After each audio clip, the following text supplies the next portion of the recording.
В смисъл, стига се до едно ниво на благосостояние, в което вече се чудиш какво си правиш с времето и вместо да идеш на фитнес, както би трябвало, започваш да вярваш в някакви каузи. А по-хубава кауза от тая да спасиш планетата, толкова героично звучи. Има ли по-добра кауза от тая да спасиш планетата?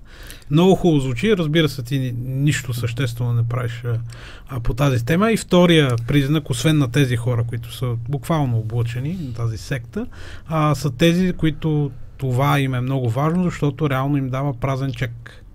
Празен чек да получават субсидии, грантове, всякакви програми, да искат, да, защото, видиш ли, ще спасяват плана. И тук дори не визирам тези нашите преборители там на скакалци и така нататък.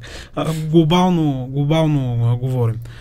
Защото реално какви резултати можеш да покажеш срещу тези пари, които си получил срещу тези грантове? Никакви. Не си спаси планета, защото първо е много спорно дали има от какво се спасява и второ това е нещо, което е продължаващ процес и никога не може да бъде завършен.